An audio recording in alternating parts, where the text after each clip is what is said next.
G'day guys, Wednesday, October 22nd. We're in this high energy period from the 17th till 24th. This period was predominantly due to the focused on the heat from the northwest moving in through the interior into the eastern states with the elevated fire risk, and also that frontal system that built across southwest of Western Australia. Storms have formed over the last 24 to 48 hours, mostly through the northwest pastoral district of South Australia, through the mid-north Flinders and parts of the Adelaide region, mostly about the ranges and the western parts of the ranges towards the coast. There's a thin storm band that formed where it falls up to 50 mils that I'm being reported to online, but generally the falls were less than 15 mils anywhere outside of that storm corridor that's moved across the southern interior there. Once we move through South Australia, those storms are quickly breaking down just to patchy showers across Victoria. The low pressure system responsible in these last few frames is generating some quite strong winds across the southeast Victoria, South Australia, and through the Bass Strait. Their winds gusting up to about 120 kilometres an hour. Check out the bomb site for that. There's plenty of warnings active at the moment, actually, for damaging winds across the southeast, heat across the northeast, and fire dangers through much of the eastern interior. Looking at the water wave, we can see that moisture coming in from the northwest was mostly cut off from the northwest and the Indian Ocean, but a lot of that moisture actually coming in from the Southern Ocean ahead of the front. Moisture is mostly concentrated in through the southeast, and it's still quite marginal. That's why we've only seen very limited storms. A lot of those storms possess damaging winds as opposed to heavy rain. There was only those pockets of heavy rain through those Adelaide Hills and parts of the mid-north Flinders region of South Australia. You can see the front that moved across the West Australian coast around the 20th.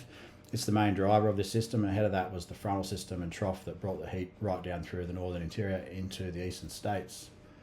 Looking ahead at the week ahead, we need to monitor these trends moving into early November. So ideally from around the end of October, we'll see an increase in storms through the greater interior, moving from New South Wales up through Queensland and the Northern Territory. So these next few fronts, they're actually showing increased potential moving in towards the end of the month. So it'd be really important to watch how these storms form through South Australia and Victoria over the next 3 to 5 days.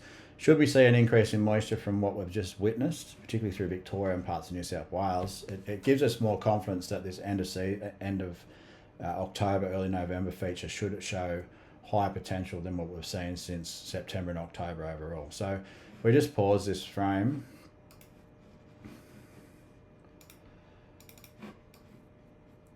If we go back to the events to come, so we'll just go back quickly here. So today we see that front moving out through Victoria, moving out into the Tasman Sea. That's the low there, the frontal system. It should be cleared from the coast, and those damaging winds should be pushing offshore of eastern Victoria from any time tonight into Thursday morning.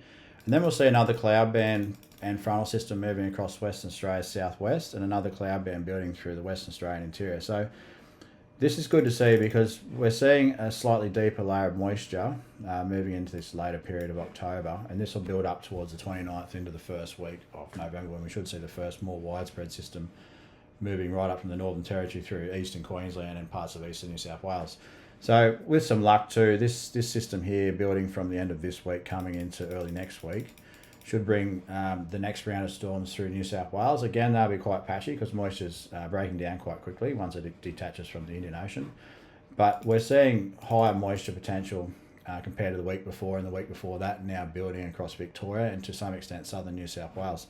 So this is really important to see how this then progresses into the end of month and early November. So if we go through this, it's a fair way out, but what we're seeing already moving towards the 29th is we're seeing storms really start to thicken up through the northern interior, right up to the Gulf country, right up through northeast Queensland, northern South Australia, southern Queensland, and through parts of southern New South Wales and northern New South Wales.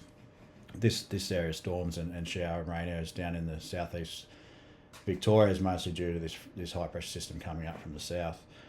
But what's interesting, as we move into the 29th, when this next major cycle should kick off, we see the first stronger storms, more traditional November storms or late October storms, forming right up from the Northern Territory through much of eastern Queensland and most of New South Wales. And we see there's a little bit of a cut-off flow in this model run. So that'll be really important to see because we'll need that cut-off flow to give that extra lift in the atmosphere and produce those more widespread and severe storms.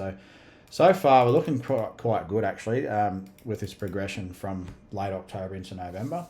What we've been talking about for a few months is that we should see an increase in moisture moving from late October into early November, and then we have two strong windows in November, mostly from that 29th to the 5th, 29th of October to the 30th of October, to the 5th of November, and then again from around the 19th of November to around the 24th of November. They're the two strongest periods of the spring season and should kick off the transition from these more southern-based frontal systems back up to the northern wet season, where we'll see tropical lows forming around the Indian Ocean around week 1 of December.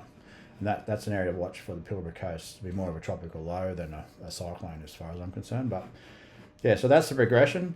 Accumulated precip, use this with a grain of salt, but what we're seeing is, compared to previous weeks and months, we're definitely seeing much higher moisture potential building in the atmosphere, and this is a very critical point for much of our southern and eastern interior, where a lot of dry anomalies still exist. So parts of New South Wales, mostly east of the slopes and plains to the coast, should see the focus of rain initially, and that'll extend up through the Warrego, Darling Downs, right up through central Queensland to northwest Queensland, and then across the northern interior from the Barkly, Victoria River right up to the Kimberley and the top end.